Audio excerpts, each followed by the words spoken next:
President Stacy Kelly. We're going to start our committee meetings. Today is May 12th at 6:01 p.m. Councilman Elliott, did you want to proceed with police and fire? So I will start at 6:01. Do I have Chief Saloom on? Yeah, I'm here, Pat. Is he? Do you have any? There's nothing in your folder tonight. Do you have anything else for us? Anything you'd like to talk about? No, Councilman, I do not. Okay. Well, that's easy enough. Anyhow, Chief, I'd like to thank you and all the guys for putting up with all this stuff, this COVID. I know you guys are doing a fantastic job, as you usually are, and hopefully you guys aren't too overwhelmed by it. So, constantly thinking about you guys, just so you know that. Very much appreciated. Well, thank you, Councilman. I'll pass that on to the rest of the department, and I do appreciate the kind words. Please do. All right, Chief Mecklenburg? Fire Chief? Chief Mecklenburg. Is he on? I think he was just on, and then it disconnected real quick. We'll give him. I'm here. Okay. Anybody hear me? You're there now. You're good. Okay, sorry about that. No problem, Chief. This is Councilman Elliott. You're up. Is there anything in my folder? The usual, the fire engine and the guys. So there's nothing new in your folder? Correct. We are still plugging away and getting specs on fire engines and interviews next Friday. So everything else is pretty much status quo. That's great. And again, like I told the police chief, thank you guys for all that you've been doing for the residents. Not unnoticed. I've heard from a lot of residents the great job you guys are all doing through this crisis. So I appreciate your leadership and all that. I will also pass that along to the guys. Thank you. Thank you. And do you have anything else you'd like to talk about, or no? No, I'm good. Okay. Anyone on my committee have any questions, or council have any questions? Anyone have any questions for the chiefs before we adjourn? Norm Martin. I just appreciate their efforts. Yeah, thank you, Chairman. I appreciate the efforts of both the police and fire folks that are out there, and it does not go unnoticed. Folks do see them doing their job and being responsive, and that's always appreciated. Carry on. Thank you very much. Thank you. Okay, anybody else? Yes, Councilman Kuya, and I just kind of want to echo those sentiments as well. Much appreciated all the hard work by everybody who's going through this stuff right now, but especially to the first responders. It's much appreciated. Excellent. All right. That being said, make a motion to adjourn at 6:04. I get a second? I second it. Councilman Kuya seconds it. All right. All in favor, say aye. Aye. Aye. All right, we're adjourned. Thank you, Madam President. Thank you, Councilman Elliott. Let's move on to Public Works, please. Okay, we'll open the meeting. This is Councilman Kuya, the chairman of Public Works, and we will open the meeting for Public Works at 6:05. I got some information from here, and maybe Mr. Collins can help me out with this here on the Public Works agreement for the new sanitary lift station, pump station. Yeah, thank you, Councilman Kuya. This is Engineer Collins. What you're looking at is a First Amendment to an agreement that I believe we already have in place for the Collier County Department of Public Works to do further maintenance on our storm and sanitary sewers for the year 2020. Okay, now that we have our first and only, well, I don't want to say it's our first, but it's our only lift station now in online right now, which was part of the Hemlock Creek project. Okay, this is actually located at 2651 North Mary Lane Pump House is the actual address for it. Okay, it serves 30 homes, okay, in the Hemlock area. Well, having a lift station is a pretty sensitive piece of infrastructure. It requires pretty much full-time maintenance on it, and it requires also certain OEPA certifications to personnel who are going to be monitoring it. And from what I understand, unfortunately, there's not an individual in our service department that meets that criteria to have that certification required by the OEPA. So the Department of Public Works, Cuyahoga County, has guys that do this. They monitor all the city of Parmas. They, I think they have over, I want to say it's like over 80 pump stations throughout Cuyahoga County that they monitor full time for these cities. So we thought it would be opportune time to have them get on board and monitor this lift station for us. So what they're doing is they want to piggyback on this existing agreement that we have in place with them, and that's why it's called the First Amendment, to this agreement. And you'll see some costs there associated with doing so on the agreement. The initial first year, there's a couple costs that are going to be needed up front that are not going to be necessary for years to come. And one, for instance, is a one-time spare pump purchase. It's a backup pump. There's 2 pumps in the pump station right now, and it's pretty much required that you have a backup pump in case one of those pumps do go bad, and you can replace it without any downtime. Those things, there's a lead time on ordering them, so that's why it's good to have one on standby. And then there's also this company that the county uses called Protect SCADA.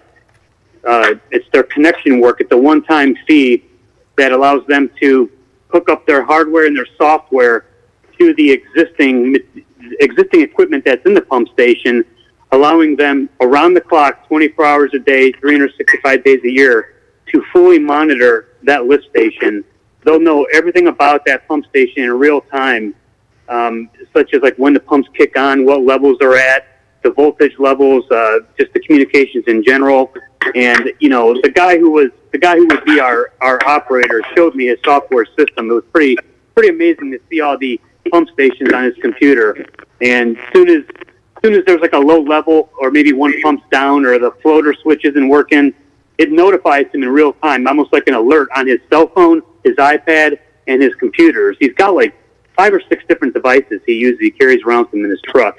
And around the clock, even at his home, it's on his dresser at night. When these things go off, he knows to make a call. So they're being monitored 24 hours a day.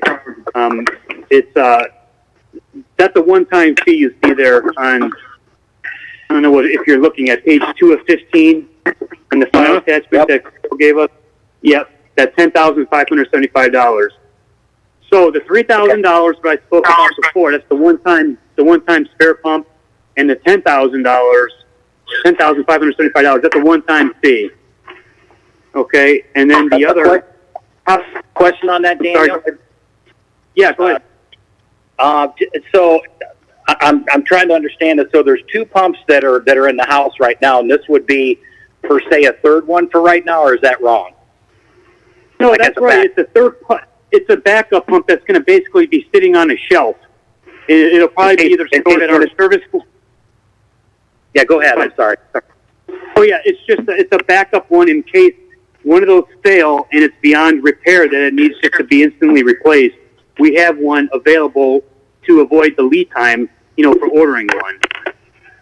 Okay, gotcha. It's typical procedure from what I understand from lift stations, and this is a very, very small lift station. It's only 30 homes. The county monitors some lift stations that have over 600 to 700 homes.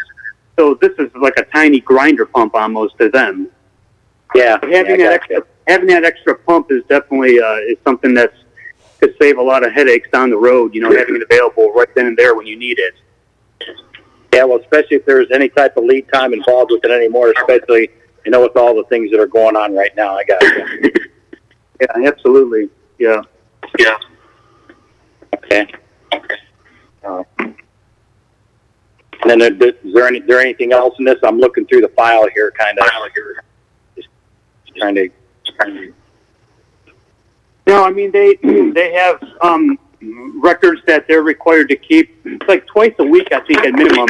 They physically have an operator that comes out and he does all his, in the field diagnosis of the pump. He signs off on the book that he checks certain things on the pump each day he's out there.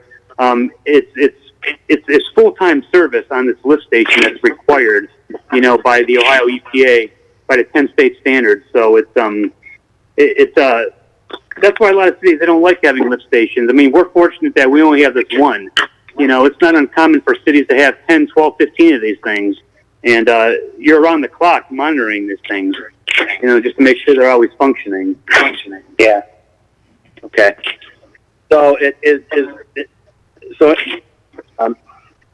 Mr. Collins, so that on page 4, is this something different than on page 2? Page 4, yeah, I think that was actually, there was, I don't know why all that email came, but they revised, they made it, their legal department at the county made a revision. Okay, so let me see what she has printed out here. May 4th.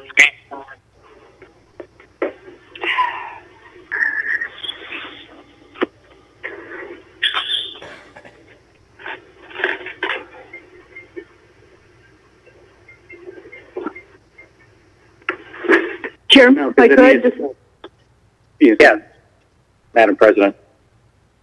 thank you. On page 2, what I'm looking at, it says it's the final draft, and there's an amount there of $24,408.33. Is that the number we're looking for? Well, that's what I was wondering, because there was, the difference between the two pages of 24,000, and then on page 4 it said the payment of 31,000. So that's why I was kind of questioning about the total differences of the two pages. Yeah, I think Madam President is correct on the final draft on page 2. That's the one that supersedes. I wish that the other one wasn't even included with this email because it kind of made it confusing. But it's the 24,408 is actually the final price. Correct. Yes. Okay. No, I mean, as long as we get it cleared up, I just wanted to make sure that there was no discrepancies or nothing that was being missed on my end, or at least trying not to miss anyhow on that. So. Right. Yep. And then, okay. if later on down in the agreement, excuse me, on page 12, section 3, it's the pumping station section. There's items, A through G. Actually, hang on a second. 8. Yeah, go to page 12 of it. Okay, hang on. 8, 9, 10, 11. Okay. It goes back to 1, 2, and 3 again on my copy. 8 is the last one. Does it just keep going after that? Oh, well, I have a 15-page attachment that was attached to Carol's email that was sent. I think it was today she sent it. Yeah. Yeah, it was sent today. Well, there's 15 pages of that PDF file that's attached. Yeah, I think that's the same one I'm in, but the last page I got on it looks like it's a page. It ends on page 8 before it goes into like the ordinance authorization. Well, yeah, what I'm talking about is actually page 12 of the PDF itself, not the page numbering at all. It's page 12 of the actual PDF file.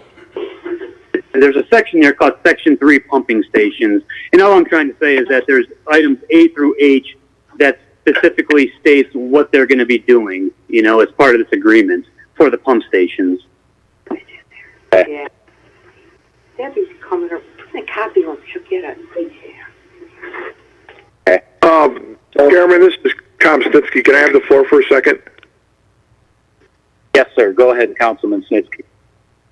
Mr. Collins, just one quick question. These pumps, are they fairly standard pumps? Is there anything specialized about them, or are they fairly standard off-the-shelf pumps?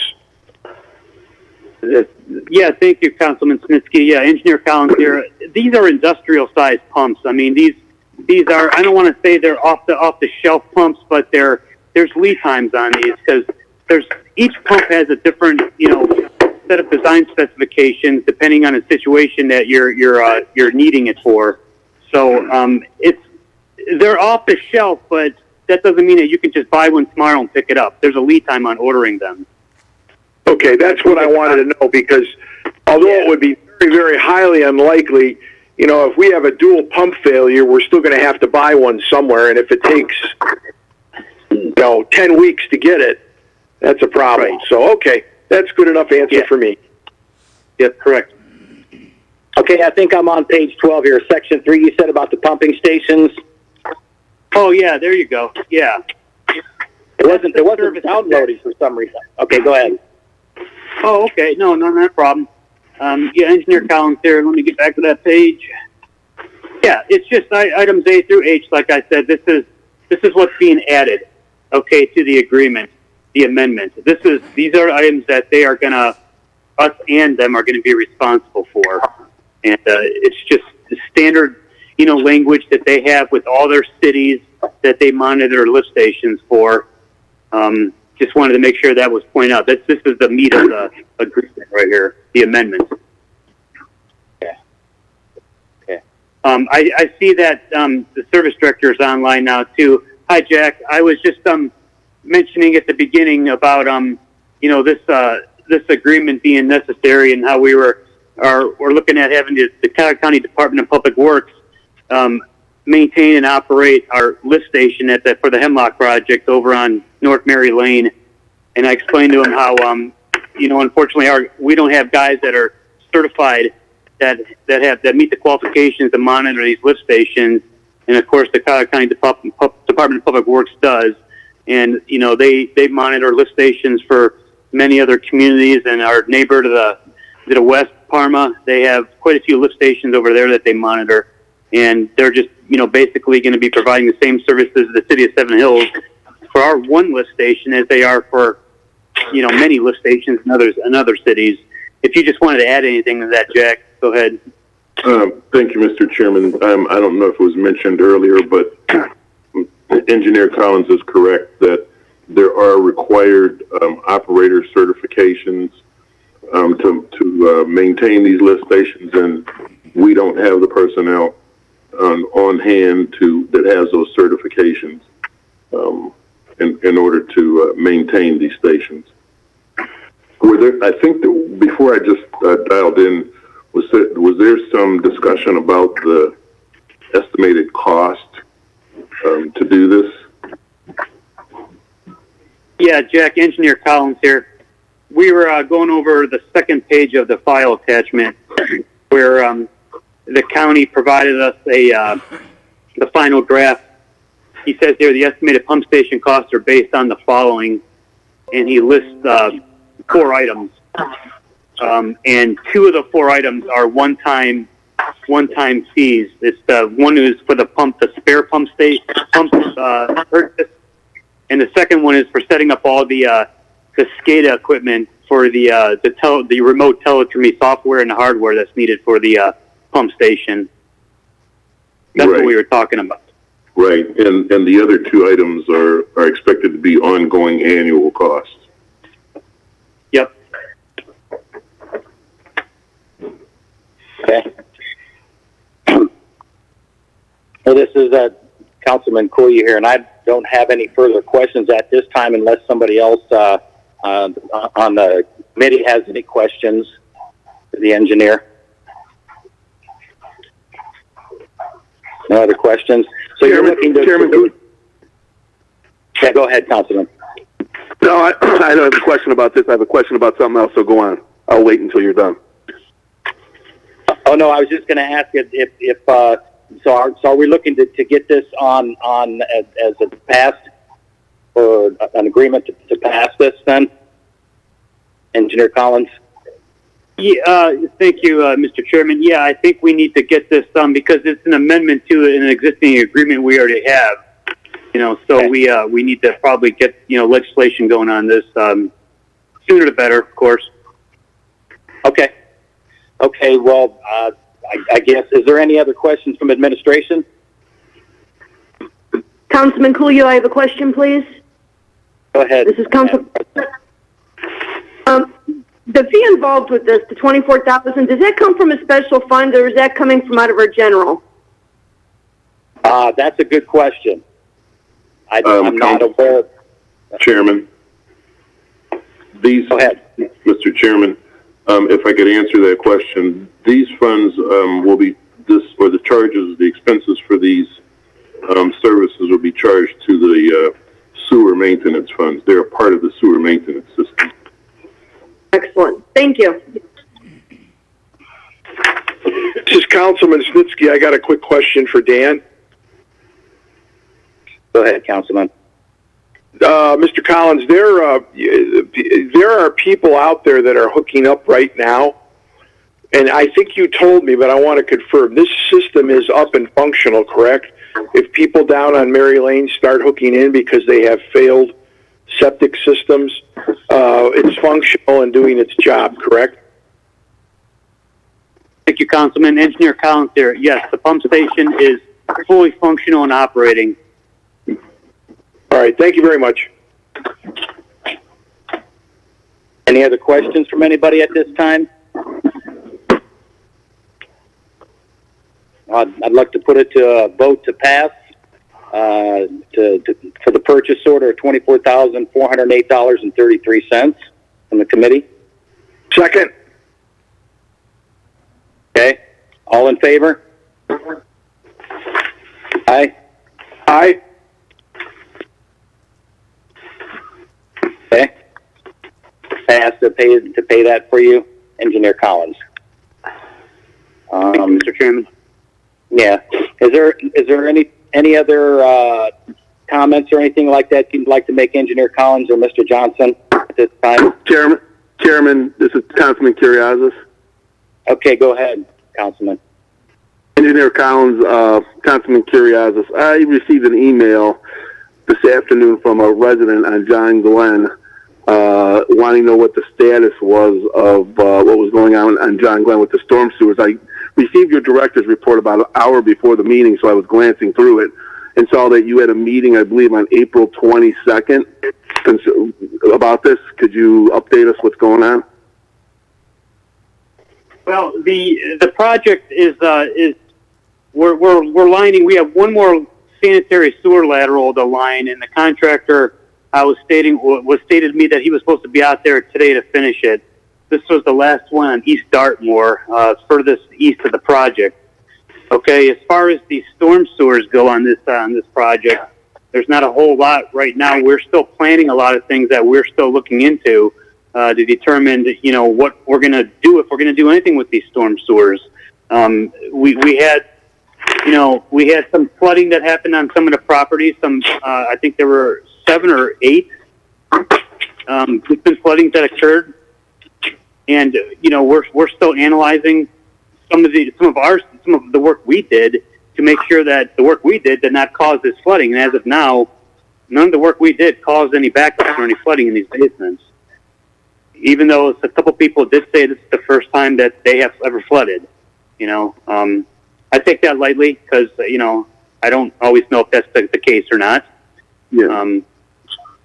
There's not a whole. I mean, we have an internal stormwater task force meeting that we meet every Thursday, and that's myself, the service director, the mayor, and our AECom, our outside consultant that's assisting us with a lot of these flow monitoring throughout the city and our dye testing that we're continuing to work on. But as far as John Glenn, there's not an immediate plan right now. We're still further analyzing the system to see indeed, if the storm sewer system is causing anything. We feel we got the sanitary issues corrected over there. Okay, well, thank you. I'm going to forward this on to the resident. Yeah, and if you want to forward me that email too, if I can look and see what he's asking, maybe I can add anything else to it. Because I don't know what address he's at or who he is, or feel free to do that. I will. Chairman. Okay, thank you. Chairman Cooley, this is Mayor Biassiata. Fine. Yes, go ahead, Mayor. Councilman Carrazas, I'd like to add that John Glenn was also a street that we contracted since March in April. Have the county come out and jet the main. So in addition to the work the residents did a couple years ago, in addition to the almost $200,000 we invested in lining the sewers, which was completed, and in addition to this last lateral that the engineer Dan Collins mentioned as should have been completed today, we went back out there a couple weeks ago and rejetted the main. So stuff from the city side is being maintained as best as possible. Thank you. Okay, thank you, Mayor. Are there any other questions or comments or additions at this present time? Okay, well then, that being said, I'd like a motion to adjourn Public Works at 6:27. Second. All in favor? Aye. Aye. Yeah. Thanks, guys. Thank you.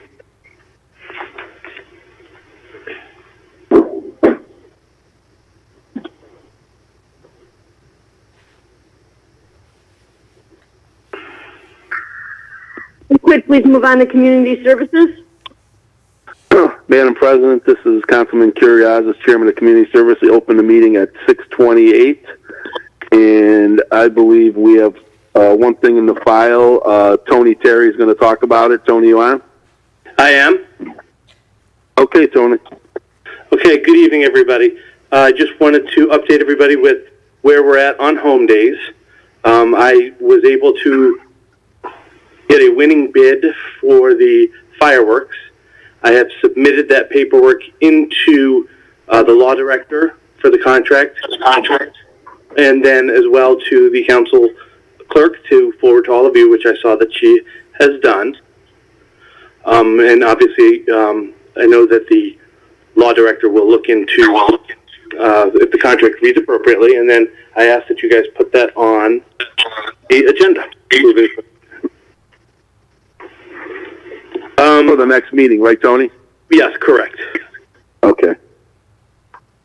In regards to home days, I've been working, just keeping in touch with all of our vendors, all of the vendors who pay to be here, making sure that they're all doing well and everything's going good.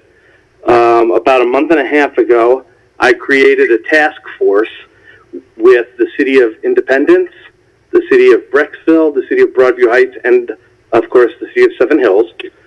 And that task force consists of all the people who run home days in those prospective cities.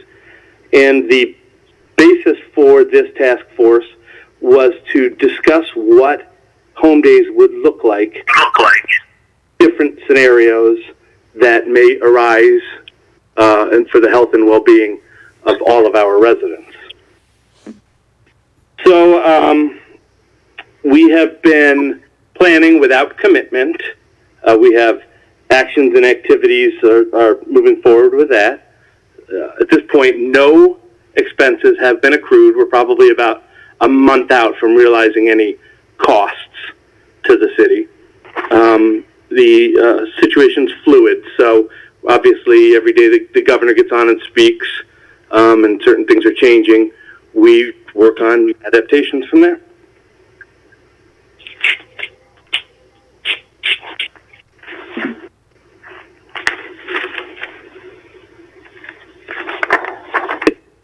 Anything else, Tony? That's all I've got, and if anybody has any questions from the committee, Madam President or Councilman Cujo? Yes, Chairman. I have a question if I could. Okay, go on. Thank you. Director Terry, when we last spoke about this, I believe it was the meeting of April 14th, you had mentioned that there wasn't much difference between, going from a 2-day to a 3-day event. Correct. And I'd like to know if you could give something to council, in understanding of the expenditures of going from a 2-day to 3-day event. Just basically looking at the cost differential between the tent rental. Sure.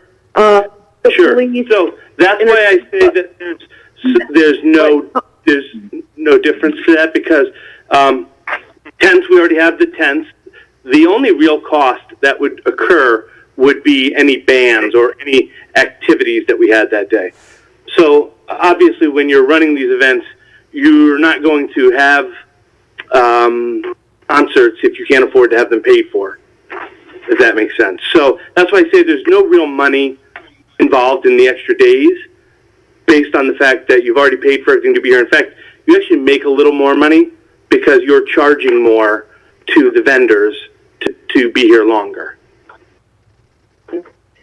So the tent rental is the same, the police and security. You said we put a little more money out for entertainment, probably. Yes, and again, that's only... I'm sorry, go ahead. I was thinking, the little things, porta pots, insurance cost. Does it cost any more money for the extra day or the ride operators? No, like I said, all of that stuff, it's whether you have it, they don't pick up anything until Tuesday or Wednesday, as far as all that equipment goes. So it's here. You've paid for it up front. It does not matter how long it is. Madam Chairman, if I may. Sure. No, go on. Oh, I'm sorry, Councilman Curriasis, if I may. Go on, Director Johnson. There are some very minimal costs, I believe, to pump the, we were anticipating renting trailer for instead of porta potties, but I think it's about $50 a day to pump it. So if we had to pump it another day, it would probably be another $50 to pump the facilities. Okay. Thank you. I appreciate that. So before this all transpires, I just want to make sure that council has a heads up as far as the cost move going forward, and you'll keep us advised as we get closer, where we have to start making decisions. Of course. And again, this is something I've been working on since January, and I meet weekly with the mayor in regards to home days we've been meeting for probably 2 months now. And like I said, obviously, it's my responsibility to run home days in an order that does not cost the city any money, which is not the same for any other city that I've ever dealt with. So, yeah, no, I take that very, very seriously. Thank you. Anything, Councilman Cujo? Nothing further at this time. Thank you. Any other council members' questions?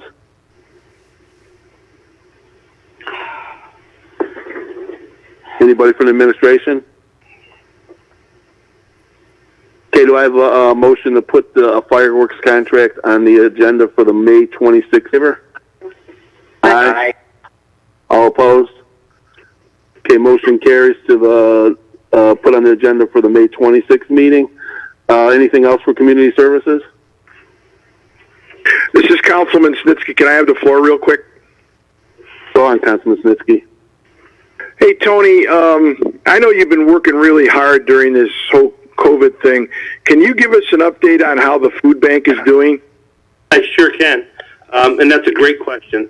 So we have seen an influx in cash donations based on the fact that I'm trying not to accept food at this time. So the cash has really been a great added addition. We are up approximately 8, 9, 12. So things are going well in regards to that. We're actually planning, we being the city, planning on a... All right, thank you very much. I just wanted to see how it was going, and thank you for taking the bull by the horns with this one, because I know a lot of people. So, yeah, actually, that's been an increase, but so has adult protective service calls. We're getting far more calls through into the police station for residents. That's also increased quite a bit. So I've been busy with that as well. Chairman, I have one more question, if I could, please, for Mr. Terry. Go on, Madam President. Thank you. Tony, I just have a quick question in regards to the contract for American Fireworks. Yeah. If for some reason moving forward we are unable to have home days, is this money refundable? So not all of it will be, and that's something I was going to speak to the law director about, so that he, as he looks at it, making sure of what is the best way to handle it. We have a period of time which, at this point, is approximately a month out, wherein we could cancel at no charge, because obviously we don't have a agreement with them. I believe it was after, and I'll get written verification, but I believe it was after July 4th. There are some insurances, and... Okay, thank you. You're welcome. Chairman Carazas and Mayor Biassiata. Go on, Mayor. Yes, yeah. Yes.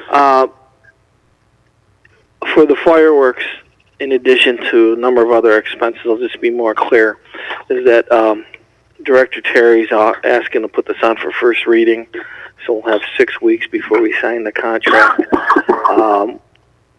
We have up until July 4th in a number of the dealings to have the yay or nay before we're going to actually commit dollars. So if we run in a situation where we're hemorrhaging money and we need to make additional cuts, this is certainly one of the ones that can be reduced or eliminated. If we decide to change the event or postpone it in some way, we have 6 weeks before any hard dollars are committed. Thank you, Chairman. You're welcome. Anything else for community services? Do I have a motion to adjourn community services? I make a motion to adjourn community service. Second? Second. All in favor? Aye. Aye. All opposed? Community services adjourns at 6:39. Thank you, everybody. Okay. Thank you, Chairman. Okay, moving on to finance. We'll begin that at 6:39 p.m. And if we could, we'll start with an update from our mayor in regards to our city finances related to the COVID-19.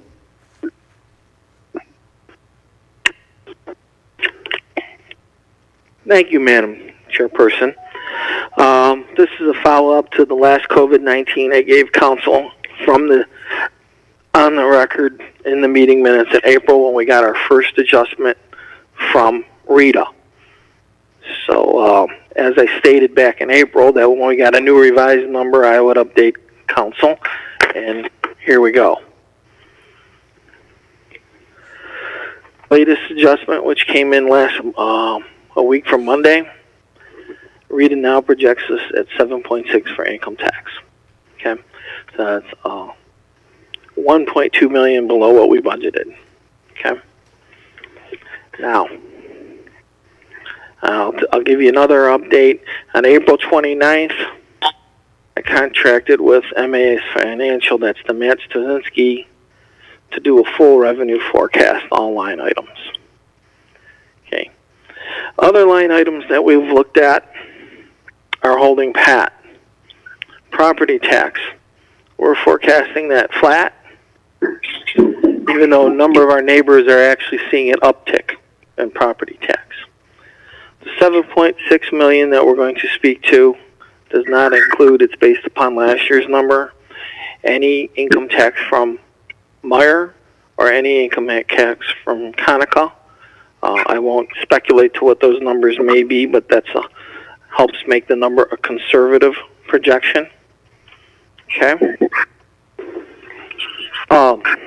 As we know, we have over 5 million in cash reserves. As of March books, we have 5.2 in unencumbered cash reserves. That could be thought of as our rainy day fund. Okay. As things progress throughout the year, we'll probably have to dip into that. I find it to be prudent as opposed to making far-reaching cuts. Okay? So that said, we'll continue to monitor this month to month. But my kind of goal is to keep us from not having to go more than $1 million into our cash reserves and still maintain services. Okay? What I'm about to share is I've identified $855,000 in budget cuts to help offset the $1.2 million projected decrease from budget in income tax. We got the $200,000 that I reduced in long-term debt payment that I've already shared with Council back in April, and the $50,000 from not replacing our retiring service worker. In addition, we're getting a $120,000 rebate. The governor is giving us a rebate on our 2018 workers' comp. We had signs, that's the street signs and banners, mostly the signs, budgeted for this year for a total of $54,000. We'll forego that. The open position of our finance director is a savings of $18,000. We've had we had in the budget mobile data terminals and rifles for our police department. We'll hold off on the mobile data terminals, and we're going to, as we now go forward with the rifles, we found another fund that, other than the general fund, that can pick up about half the expense of the rifles. But we'll order all the rifles as they're needed, but only half the impact to the general fund.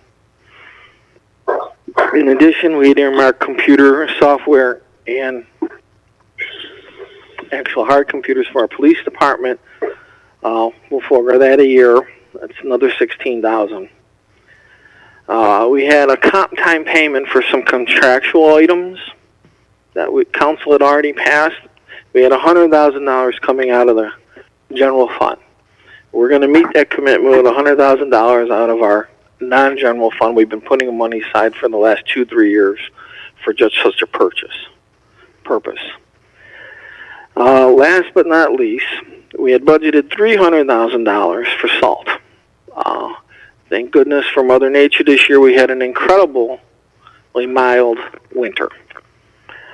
More than half the purchased salt is still available to us for this upcoming winter. And even after putting aside up to $20,000 for potential storage fees, and the number is going to be far less than that. I took whatever we estimated and multiplied it by a big number just to be safe. We're still going to have a savings in salt to budgets of about $150,000 on the 2020 budget. All these items together, and there's some smaller items where we're going to get some furniture, some chairs for the community room. The small items under $3,000, total $865,000 in budgetary items that we have put off. In addition to that, we'll talk about other cities have seen a decrease in their rescue squad runs, where it resulted in a lower squad with fees coming in from our rescue squads, our squad maintenance fund. We are actually up in Seven Hills compared to last year in ambulance runs. So our squad maintenance fund is actually going to have more than what we budgeted. I already spoke to property tax. We only get $260,000 in the local government from the state.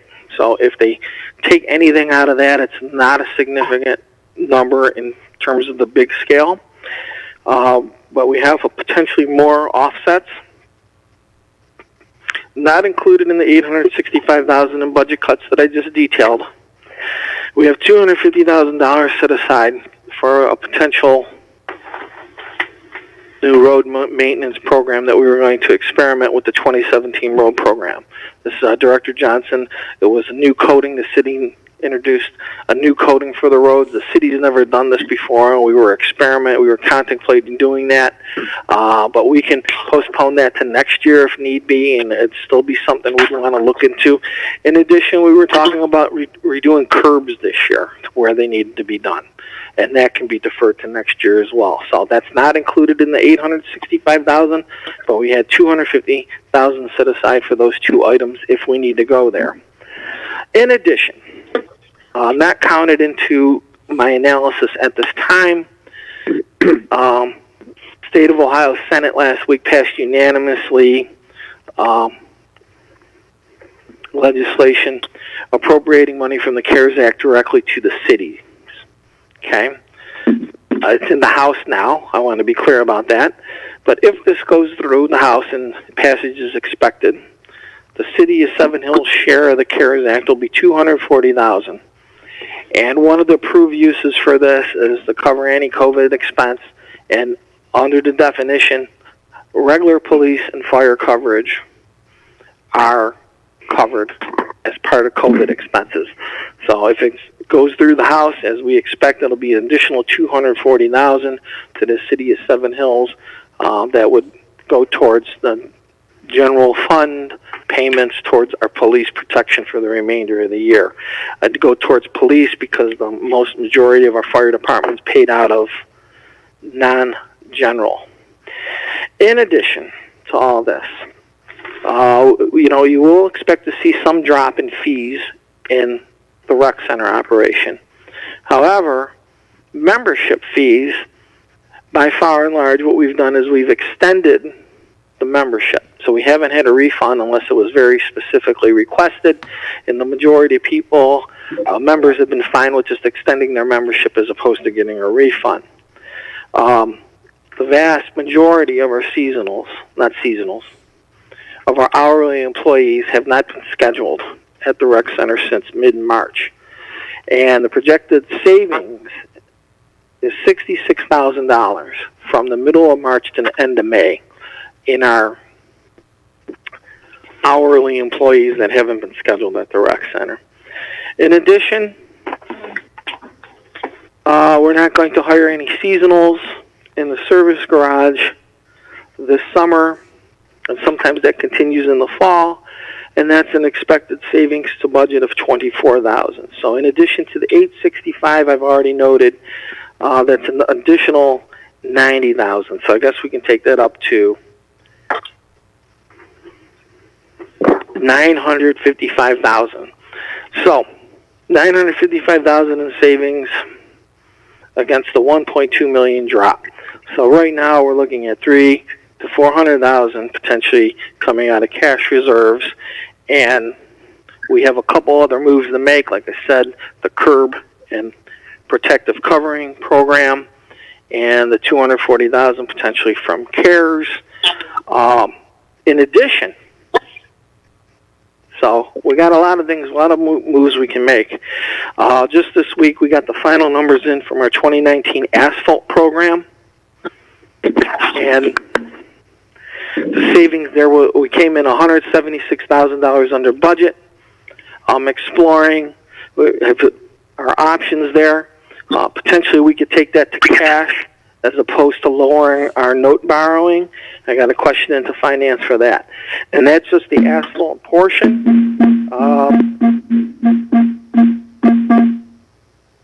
Please put your phone on mute. Our 2019 asphalt overlay program is still pending, but we're looking for a savings out of that program as well, but it's undetermined. Last but not least, this was expected but not in the budget. The county cut us a check last week for their share of last year's McCreary. That check was for $204,000. So that is also in the numbers projected here, but it could also be another potential offset. So there's the update in depth. Any questions?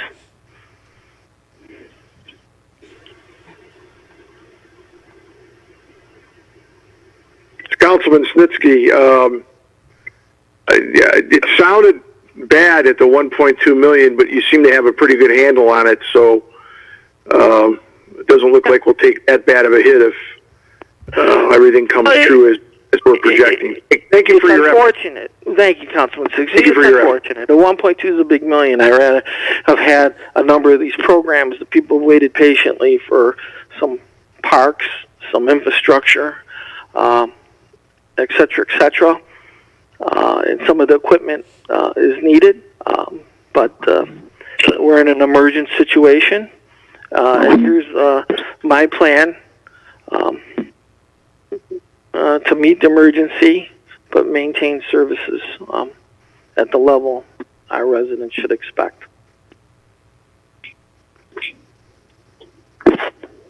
Mayor Norm. Any further? Go ahead. Mayor, thank you for the good report. I appreciate the efforts of looking in all the various corners for savings up front here, and of course, obviously we'll have to you'll be keeping it on up to date on the change in payroll taxes, which is obviously the real Achilles heel here. If that decreases any further, then obviously you'll have more things to consider. At what point in time would we expect to have to do something with the rec center? And also, at what point in time would you expect that there'd have to be a hold on promotions or new employees or things of that nature? This is Mayor Biassiata. There's a few questions in there. There's already internally a hold on new employees. I make that decision, and we've had one open so far, and we're not filling it. That's the service department. We've also, like I mentioned to you today, we're not going to hire any seasonals. That's been in effect a couple weeks. In addition, and I don't intend any non-collective bargaining agreed upon raises from this point forward. So that's a couple questions there. Can you clarify, and you'll get monthly updates, if not more, from me in terms of where we stand in terms of the income tax number. I hope I don't have an ETA, but like I said, I contracted with a financial firm to do a complete revenue forecast, all lines, to be as thorough as possible. No, I appreciate that. And that, of course, will be shared with council when that's complete. But he probably has, even though I made that contract on April 29th, Matt's this year's road program. What was the question on the rec center? Can you be more specific? Yeah, I'm sure we have ongoing operational expenses. Systems are in good shape. Do you anticipate at any point in time having to do something terrible, such as mothballing or of nature? At what point in time would that occur? I don't speak of. We're completed in March, but we cut hours even further. So that wasn't, even though I didn't give the detail, let me see if I could call that up real quick. While you're calling it up, I just wanted to say, I was going to indicate that it's important to keep the tools and all those things going, because you pay for it long term if you turn things off. I was hoping that line wasn't in the sand yet. From March 15th through April 6th, we had cut 500 hours per week out of our hourly schedule from the rec center. And then once some of those maintenance tasks were complete, we cut it even further. We're now, from our regular schedule, we cut 725 hours per week from our rec center schedule. There's only a handful of employees there, and of the handful of employees, 2 or 3 have significant responsibilities outside of the rec center. They're basically their offices there. So I don't intend anything. I'll keep you up to date, but the cost there is nominal, and we've saved $66,000 on hourly at the rec center for now. So we'll continue to monitor it, but that date's not on the horizon yet. because when we do get the okay from the government, certainly the demand's there, but we're going to obviously do that on the safe side of safety. Yeah, it is such an important amenity for the community, so I appreciate its ability to be ready to go when it is safe to do so. And again, thanks for your efforts of... Any further questions on the budget? I have no further questions. I just want to say thank you, Mayor, for the update. It's much appreciated. You're welcome.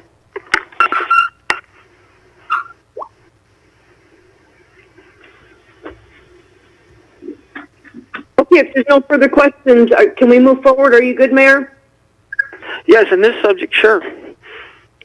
Okay, great. Did you have anything further, or did you want me to continue with my meeting?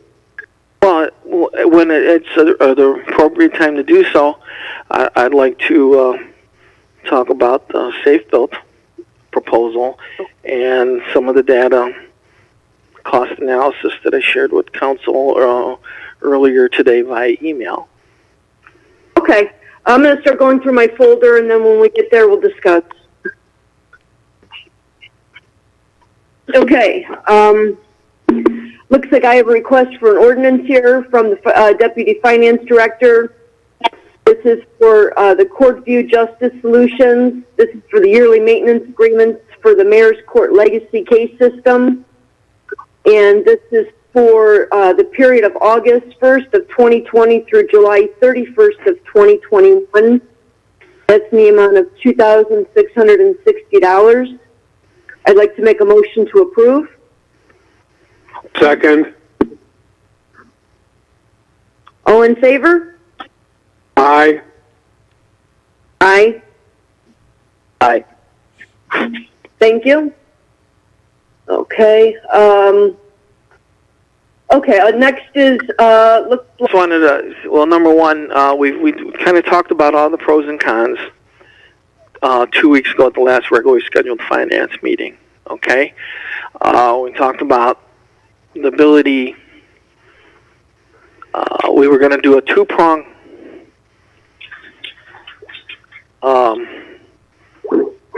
investigation, for lack of a better word. On one hand, we're going to advertise for the building commissioner position. On the other hand, we would evaluate the position for potential outsourcing.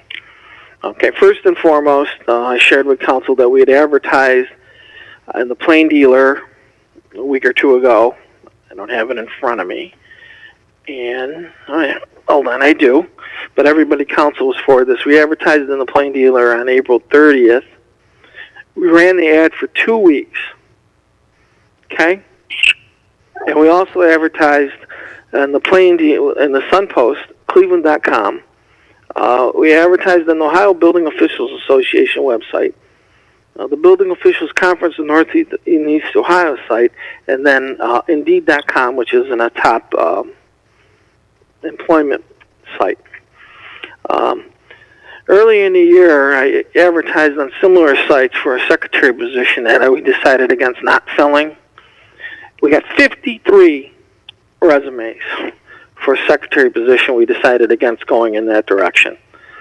Followed the same methods for finance director. I got 11 applicants, and of 9 of them I would consider very, very well qualified. In nearly 2 weeks of advertising our building commissioner position, we've effectively, I think, we got 1 resume, and it may have been a mistake because he's a car salesman with none of the requirements this position requires. And probably his most significant achievement was being a crew leader at Burger King. So no building official certificate, and I can go on, but I don't want to belabor the point. Electrical inspector license, plumbing license, mechanical license, etc., etc. The qualifications that the state requires for this role are significant. And at $73,000 max, we're not going to get a candidate. We can sing and dance, but let's put the politics aside that this position candidate, the former building commissioner Roger Hope, who had most of the certifications, but not all. And we've had to augment his certification with Richard Tardy's certification just to make the state requirements. That's not a great way to run an office. Okay. Now that said, I think that speaks to the range here. We put together a cost analysis of what it would be at the current rate, of which I've just explained is not producing any fruit after a couple weeks. And the cost for the state bill contract and the high range of that is, I say range because we don't know what type of, okay? The other analysis, if we were to take the position and change the salary range to what the market bears, even on the low end of the range, the safe bill contract comes in under, okay?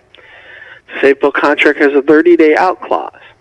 It's an important time of the year to have a building commissioner in that seat. Stated in the last meeting, this includes they bring their own car, they bring their own health care, etc., etc. They keep up on their own certifications, which have to be maintained every year in perpetuity. So that this is, we don't have to send anyone to training. We don't have to worry about that. This is all taken care of. If somebody's sick or they take vacation, they still have a certified building official in that chair. So, absent further questions, I was hoping we can take action on this tonight. That's probably not going to happen. It passed through committee 2 weeks ago, and I anticipated, but being on the phone call and a lot of things could happen, I'm not going to stress about that. But absent further questions, I'd like to see this on the next agenda, and I'd like council to take action on it in the next voting meeting. If for no other reason, that we can have someone in the chair immediately during spring, which is an important time. We don't fall behind on any of our big projects, and we can begin the evaluation period. If we don't like it after 6 months, or a good candidate does present his or herself under the current salary ranges, we could bring that to council and we can make a decision at this time. So it's really two-pronged. Looking at this long-term, I think there is some savings. Long-term, we don't have to worry about all the ancillary benefits and certifications. Short-term, it still can be viewed as a short-term filling an important position until said time we determine what we want to do with it long-term. So for all these reasons, I'd like to see this on the agenda and hope council sees fit to pass it in 2 weeks. Mayor, I have a question. Do you know the cost involved for these folks? Is there a baseline that we're talking about? Yes. Let me call up the email. It was in the email I shared.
I believe it's it's $75 per hour.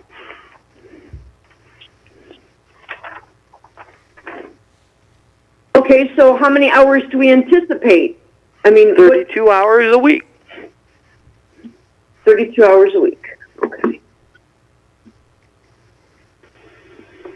Times 52 weeks.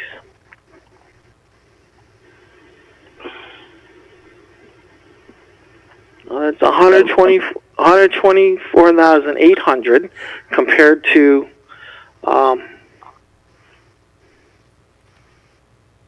if we were to properly pay this per position market, our all-in cost, when you look at OPERS, Medicare, workman's comp, life insurance, count allowance, outside review, which will be partially mitigated, if not all of it, sick leave, payout of vacation time, and health care, the potential range to do this in-house is $157,000 to $176,000.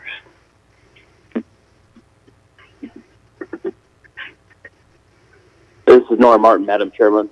I have a question or a statement. Go ahead, please. Thank you. Nora Martin. I want to correct, Councilman Martin, I need to correct myself. It's $85 an hour, not $75, so it comes to $141,000. My apologies. But either way, it's still under the low end of the $157,000 to $175,000 range I'm projecting if we filled this at market. Sorry, Councilman Martin, floor is yours. Oh, no problem. I appreciate the analysis that was done. And I know particularly one of the cities that are on the list, North Canton, Ohio, from one side I've come from. I know the amount of due diligence they do on their city council. I mean, they've got a former congressional aide on their council and a couple of folks with MPAs and et cetera. And if they went to this approach, I'm sure there's a great deal of validity to do so. And as I mentioned in a previous meeting, in my experiences of having to do training for some of the chief building officials related to vertical transportation equipment portions of the building code, it is an increasing, cities are increasingly turning to this methodology of having chief building officials in place to do their plans examination and overall administration of the program. So I'll be in agreement to this. Thank you. Thank you. Is there a motion to place this on the agenda? So moved. Second?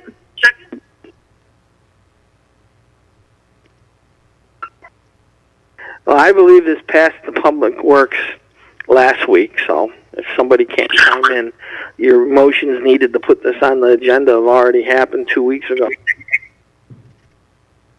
Through Public Works? Yep. Well, I submitted to finance. I don't know why it ended up in Public Works, but that's a conversation for another day. I'm sorry, Stacy, this is Rick Delaquila. Did you second the motion? No, I asked for a second. Oh, okay, I thought you seconded. Okay, if not you, then I will second the motion. Thank you. Okay, we'll get transmittal done and get that on the agenda. Are we going to take a vote here in finance? We had a motion and a second. All in favor? Aye. Aye. Aye. This is Councilman Snitsky. I had one question. Hold on, Councilman. Madam President, this is the mayor. Yes, Mayor. Was the vote unanimous to put this on the agenda out of finance? Yes. Thank you. Councilman Snitsky? Mayor, I had one question on this. I think this is a great idea, don't get me wrong. One of the things that I was reading, and it's really good that they provide their own database, but let's assume 6 months, a year, 5 years from now, we decide to part with these folks. What happens to that data? Do we get a copy of it? Is it our database? Do we end up, being able to use that for future references in the building department? I just wondered what happens to the data at that point. Councilman Snitsky, this is the Mayor Biassiata. I'll reach out to the firm. It's proprietary software, but I'm actually very glad that you brought that up. Our software is very antiquated, and in our cost-benefit analysis, I was just basically comparing one chief building officer's expense to theirs. There's no estimation of the value of the software they bring with us, which is state-of-the-art, and I think on one of my emails to council I provided a link to it. Typically what happens there, the software would go away because we're not contracting for it anymore.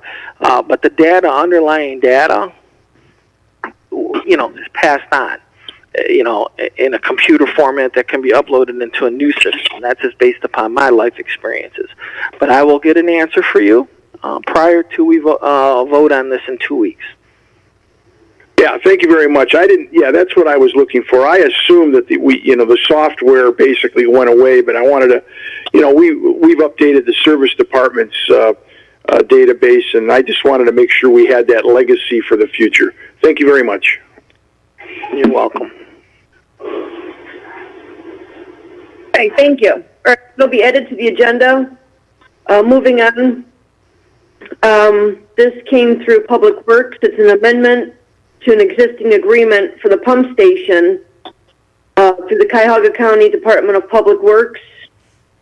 This is for maintenance to the pump station and service in the amount of $24,408.33. This will be coming from our sewer maintenance fund. I'd like to make a motion to approve. Second. All in favor? Aye. Aye. Aye. Thank you. Nextly, I'd like to make a motion to approve a contract with American Fireworks for our home day festivities in the amount of $8,500. That's for 2 days of fireworks. Motion to approve. Second. All in favor? Aye. Aye. Aye. Thank you. Let me see what else I have here. I have a resolution of commendation for our Hall of Fame resident of the month for the month of May. That would be Brian Kelly. I've known Brian Kelly for quite a long time. He's a great guy. For those of you who remember, Mr. Kelly did a great deal of volunteering to restore fencing, replace fencing up, and worked on the drainage at Calvin Park. He's very involved with his family, coaches baseball. He really is a great guy. He has his own business. And I'd like to make a motion for the resolution of commendation for Mr. Kelly. Can I have a second? All in favor? Aye. Aye. Aye. Okay, let me just write this down. And lastly, it looks like I have some changes here I received. I take that back. I have one more resolution of commendation. This is for our former service employee, Mario Castilli. I thought we voted on this last meeting. Did we not?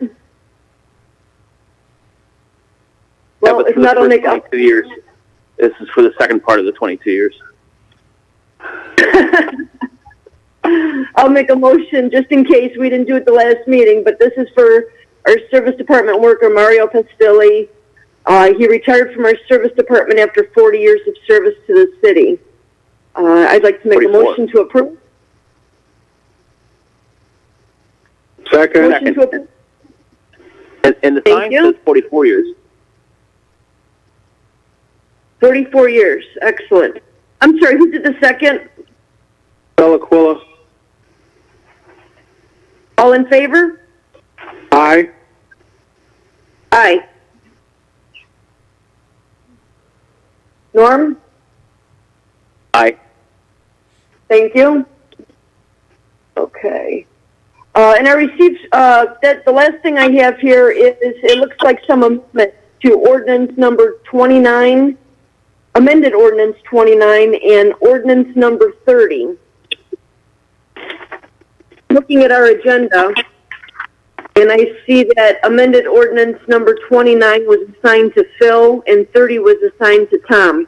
Do you guys have these changes?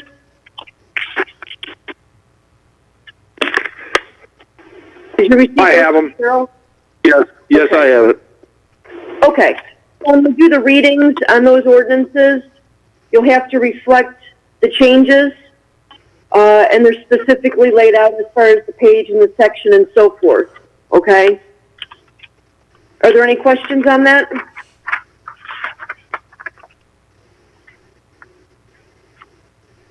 Okay.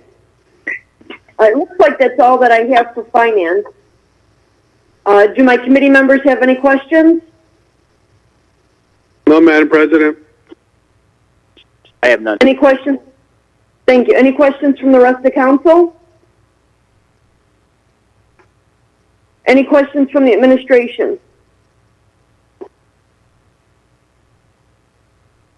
Okay. No questions. I'll make a motion to adjourn finance. Madam President. Yes, Mayor. Madam President, this is the mayor. I do have one short executive item to consider employment of a public employee. Should be a quick one. Okay. I know, famous last words. No, that's fine. I'm sorry, what was the reason for the exec? To consider employment of a public employee. We normally say personnel, but I'm going to quote actual Open Meeting Act verbatim. To consider employment of a public employee. Okay. Okay, motion to go into executive session for the mayor, for the reason the mayor stated, to consider employment of a public employee. Is there a second? Second. Okay. Norm, are you okay with this? Aye. Bill? Yes. Yes, I'm aye. And this is Council President, aye, and that'll be at 7:20.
7:27 p.m. And we could resume finance, please.